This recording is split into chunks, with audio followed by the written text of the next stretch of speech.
Hello everyone and welcome to TUI's very first Cabin Crew Apprenticeship live event. My name is Marsha Miles and I'm really excited to actually bring this to you today. So I'm the Apprenticeship and Emerging Talent Manager of TUI. I've been in TUI for about 2.5 years and I can't tell you how excited I am about this because for the whole time that I've been here, I've been trying to get this Cabin Crew Apprenticeship going and I'm so excited that it's going for next year. So I'm joined by my colleagues and I'll let them introduce themselves. So over to you, Emma. Thank you. Hi, everybody. My name is Emma. I'm cabin crew based out of East Midlands Airport. I've been with TUI for 10 summer seasons and I'm also part of the cabin crew training team as well. Hi, I'm Michelle Van Sprang. I'm owner and director of AS Training. We are the apprenticeship training provider fulfilling the cabin crew apprenticeship. So if you've ever dreamed of becoming cabin crew, now's your time.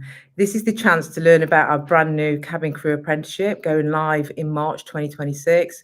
Today, we're going to walk you through the essentials from applications and requirements to training, flying, what the apprenticeship entails, and then what happens afterwards. Plus, we'll attempt to answer any questions that come in along the way as well. So the cabin crew apprenticeship is a fixed term 9-month contract that runs from March 2026 to November 2026. By the end, you'll achieve a level 3 cabin crew apprenticeship standard. So what does that mean? That means that it's equivalent to 2 A-levels and recognised across the industry. So equivalent to 2 A-levels. So if you ever wanted to go to university afterwards, it would count towards UCAS points. So you'll begin on the apprenticeship. You'll start with intensive TUI cabin crew training, and that's around 4 to 6 weeks of learning and everything from safety procedures to customer service. After that, you'll go straight into the skies, fly in as part of our cabin crew, and then you'll have some time with Michelle's team, AS Training, continuing your apprenticeship. So it's a trial for us. It's really important that you understand this is the first year that we're doing this. We've only got 16 positions. That's a maximum. And it's really important if you're interested to get your applications in early so that you're not disappointed. You know, we'd want to do more, but the point is this year it's a trial. It's a trial for us and for you and to see how it works out moving forward. So I'm going to pass you over to Michelle now, who's going to talk to you about the apprenticeship detail. Hello, so I'm super excited as well. This has been years in the making and we're really excited that it's about to go live. So we're the training provider. We'll be doing the wraparound service for the academic side. We'll be assigning you a one-to-one assessor who will work with you throughout the duration of your practical period. You'll have training all around safeguarding, the knowledge, skills and behaviours as part of the apprenticeship scheme. You'll be given that one-to-one support and you'll be able to work in collaboration as well. So throughout the duration, you'll have people to help you during your academic portfolio building. We'll fully prepare you for your exam at the end of your apprenticeship journey, which, as Marsha rightly said, is the equivalent to 2 A-levels. So it's nationally recognised. It'll be updated on your record of achievement, and it'll be able to be obviously formally recognised on your CV as well. Okay, so in terms of how it would look on the apprenticeship, though, you would have some time with us up front. You'd have that cabin crew training, and then you'd be going on the skies, as Michelle said, and then you'd have 1 day a month where you'd be working with Michelle's team. And as Michelle's rightly said, that endpoint assessment at the end. So it's not by me, when you're not being assessed by me or Michelle or her team, it's an external company that would assess. And it's actually past merit distinction, isn't it? Yeah. Yes, it is. So you can aim for that. So then let's just have a look and see whether or not we've got any questions at this stage. Any questions that have come through?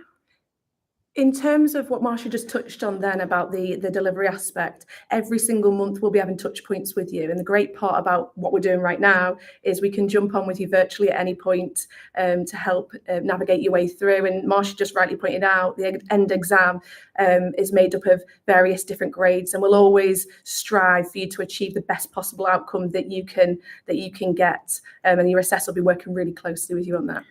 I think what I'll do then is just tell you the entry requirements now then. So to actually be considered for this, you do need to have a GCSE, that's a General Certificate of Secondary Education at grade 4 or grade C in English and maths. So if you don't have that, you won't be able to apply, unfortunately, or the equivalent of that. So some of the functional skills might be equivalent to that. So that's grade 4 or C in English and maths. You must also be 18 years or older by your training start date. So I'd say around about January next year, you need to be 18 by that date. You've got to be able to reach a height of 6'2". That's 1.89 meters. With bare feet flat on the ground. And this will all be tested because obviously we've got to comply with health and safety. It's a common myth that you need to be 6'2" tall. It's not your height, it's the height you need to be able to reach to with your hand with bare feet flat on the ground. You must be fit to operate and able to sit in and fasten, that's my eyesight, fasten a jump seat harness. Be able to swim 25 meters. Have a valid UK or Irish passport with at least 6 months validity. Be able to report to your base within 90 minutes in uniform. There are also background checks, medicals, and a drug and alcohol test that you will have to comply with as part of our safety procedures and readiness for the role. It does sound a lot, but remember, this is a safety critical position and will guide you through every step. So, what I'm going to do, let me check for any more questions, see if we can see. You two can help me because my eyesight. What are the entry requirements? I think you've covered off the entry requirements there quite clearly. I think people are quite interested as to why the scheme is quite different than just to be a normal crew. So maybe we can cover that. Oh, that's a good question. There. So I have to be clear that once you're in the skies, it doesn't matter if you're an apprentice or normal cabin crew, you've got to do the same job. But what we're doing is wrapping it around with the apprenticeship, which is equivalent to 2 A levels. So it is exactly the same job that you'll be expected to do. So do you still get off the job hours? So the training that you do, you'll be paid for the training. It's in works time, basically. So there'll be nothing that you need to do outside of works time. The entry requirements we've just gone through, as you've said. One there that says, do you have to have done this at college? Will that help with the application? Each application is taken on a base by base when it comes through, isn't it? So yeah. So if you've got previous study, I don't know if you want to talk to that. If somebody studied cabin crew at college, would they still be able to go for it, Michelle? Yep. So we do what's called a skills scan to assess everyone's current and prior learning. We will work out whether you are eligible for the programme or not. So, for example, if you have done a cabin crew equivalent, then we would need to see. By doing it in college, you've got the knowledge, but you don't necessarily have the skills. So we would have to have a look at each application on a case by case to see how much you've actually studied and what you've actually done and what experience you actually have. Okay. So there was one question about, I think it was around, can normal cabin crew go for this? The answer is no, unfortunately, because it's government funded money when you do an apprenticeship. If you've already trained to be something, you then can't receive funding to actually get it trained again, basically. So that's a funding rule of the government, it's not our rule, basically. Yeah. What's the difference between the apprenticeship and being not? The difference between apprenticeship and normal cabin crew, again, it's the same. You've got equal employee rights. I'll let you elaborate a little bit more on that. Yeah, so it's exactly the same. As I said, the only difference is that you will be getting the apprenticeship, which is equivalent to 2 A levels. But I think that's apt time for us to pass over to Emma, so she can tell you warts and all what it's like to be in the apprenticeship cabin crew. So as the ladies have said, the training will be exactly the same. So you'll be with us in the training team, anything between 4 to 6 weeks, depending on where you're based. Training encompasses a lot of information, but it's a real, I don't want to use the word journey, but it's so interesting. I personally still find it very interesting, but you'll cover things such as safety and emergency procedures that are unique to us, customer service, hospitality will be done at the end of the training in service, first aid and aviation security. First aid is just a great general skill to have, and lots of hands-on practice. So when you start in the training environment with ourselves, some of it might be home study to start off with. You then might be based local at your a local hotel, for example. You'll take a part of a lot of theory to start off with, and then you'll come into one of our training centres where you conduct a lot of practical training. So a lot of hands-on experience with all of our equipment, our medical equipment, opening and closing of doors, putting out fires, working in a smoke-filled cabin, all of the stuff that we expect you to do as cabin crew. So from anything from 4 to 6 weeks, and again, that's going to be based on where you are based and what airport you're close to. So once you've completed your initial training, you'll be taking part in a lovely wing ceremony, which is a lovely celebration of a day. Obviously, be able to put your blue uniform on, like I'm in today, and then you'll be set free, and then you'll be flying for the summer, taking all of our passengers on holiday. Okay, thank you, Emma. Right, I think there was just a question there about Do you need to have done cabin crew training at college? No, you don't need to have done any training prior to this. The only pre-training you would have had to have done is to achieve your English and maths at grade 4 or grade C. Let's have a look. And the age, there's a question on age. So it's actually, you've got, although apprenticeships are open to 16 plus, because we have to comply with health and safety and you're going in the skies and we have to comply with CAA regulations, you've got to be 18 by the time you fly. So what we're saying is you need to be 18 by January 2026 to be able to apply for this. There's no upper age limit, but there has to be that lower age limit, and that's to comply with health and safety. With regards to pay and benefits, yes, you'll receive a salary throughout your apprenticeship, plus flight duty allowance and commission, alongside the same as normal cabin crew. And on top of that, you'll receive uniform, the lovely uniform that Emma's got on, provided by TUI, and you'll be working alongside an incredible team where you gain valuable qualifications and real world-class experience. So let's have a look if there are any more questions at this stage. So that somebody's saying they're at college but they really want this opportunity, but they're not going to be finishing college in time. Unfortunately, you won't be able to go for it. You've got to be fully available to actually start in March, unfortunately. So if we do it the year after, you'd be eligible then. You'll also be logged on their academic, so you've got a unique learner reference number, and if you're enrolled in college, you'll be already enrolled onto a programme. So just to highlight as well, you can't be doing two academic programmes at the same time. So even if that's Open University or anything, you can only be doing one academic programme when you're registered on an apprenticeship. Will this be open for all bases? It won't be open for every single base because apprenticeship funding is in England only. So Scotland, Ireland and Wales, we won't be offering the trial in those locations for the trial year. It's not to say that we might not do that in the future years, but for this trial year in 2026, it will just be for England only. Right, so let's go back to that. There's some more questions coming through, but we'll go back to telling you more information, basically. So it's basically, just to clarify, 9-month apprenticeship programme starting in March 2026 with training, real flying experience and a recognised apprenticeship standard qualification at the end of it, equivalent to those 2 A levels. If you're motivated, flexible and passionate about delivering great customer service in the skies, this could be your perfect opportunity to do it. So anything else that you would like to add, Michelle, in terms of the apprenticeship? Or I think it's important to understand and to, obviously when you're applying for this, to know that it's an academic side as well as an employment role. So the two will run alongside of each other. You'll be fully supported throughout, but you will have the academic side to follow. So you have the 9-month contract, but 8 months of that will be a practical period. So it'll be application of knowledge, skills and behaviours that we'll be delivering and encompassing throughout. We will embed maths and English as well. We'll also treat everyone as an individual, so everyone learns in different learning styles. We'll help and accommodate that. Inclusion is really important. But I think it is just to highlight that when you apply for this, there will be an academic side to it. And obviously your hand will be held throughout. But if the academic side isn't what you would want to do or the preference, then obviously when Marcia talked about the 2 routes that you can go for, make sure you're dead set on which path you want to take. But this is exciting times. This is really exciting. It's a fantastic opportunity, and one that, as Marcia pointed out, we've been working on for a number of years. So to have this going live is and be the first 16 people to be on it is incredible. And Emma, is there anything else that you wanted to add about the role? Sure. I mean, I've spoken a little bit about training, but I could tell you what it is being like a member of cabin crew. So even though you are completing the apprenticeship, you are a fully fledged member of crew. So you will be working on flights as part of the crew.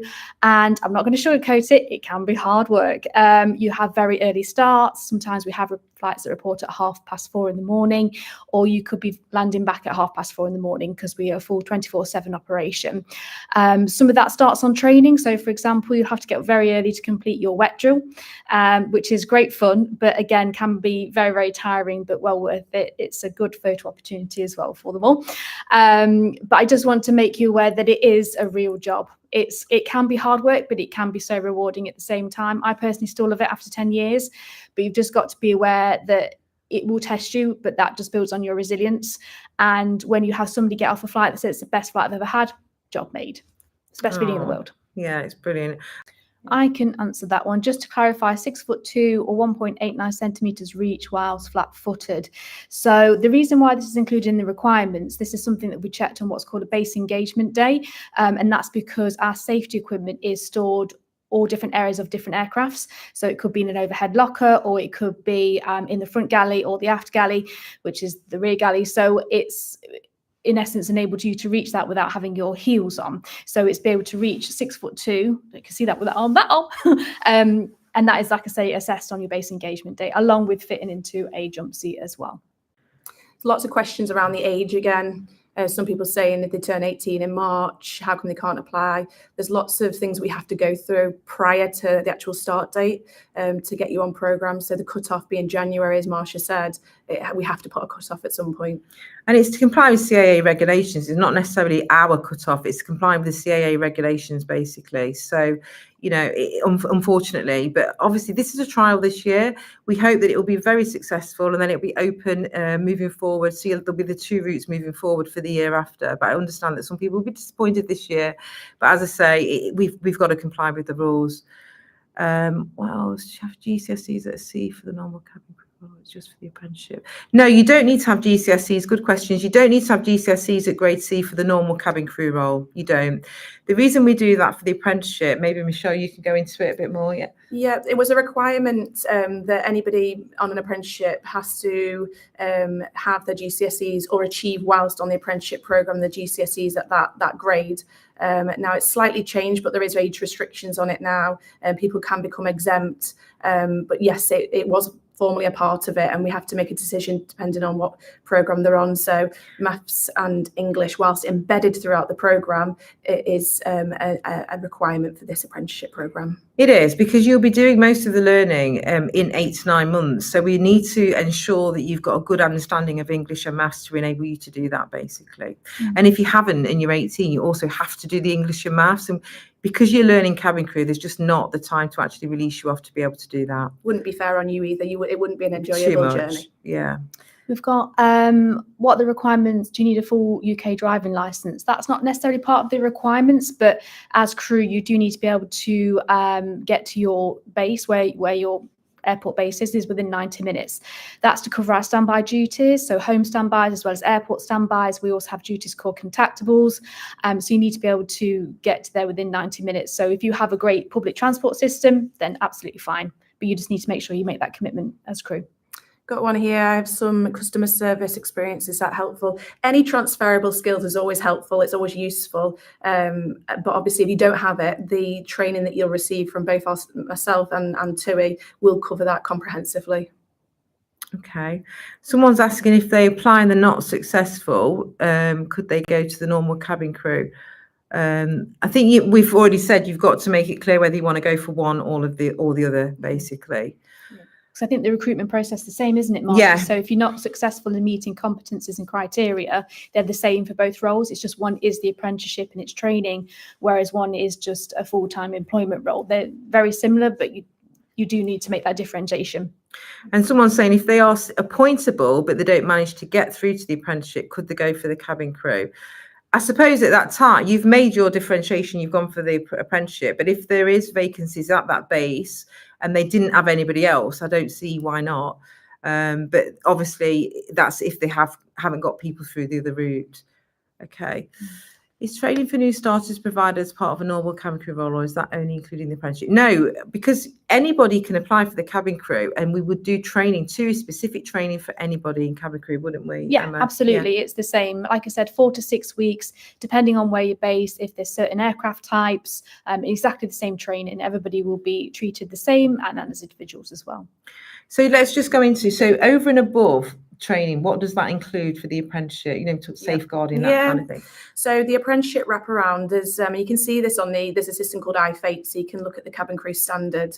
There's a list of knowledge, skills and behaviours that will be embedding throughout. So a lot of the delivery will be TUI and regulated by TUI, but we do things such as safeguarding, prevent, staying safe online, mental health and well-being, I know Emma touched on the fact of resilience and customer services. There's things that we'll be doing, and we'll be embedding that throughout. And over the duration of the apprenticeship, you get a nice portfolio, build up of a portfolio, and we'll be capturing all that evidence.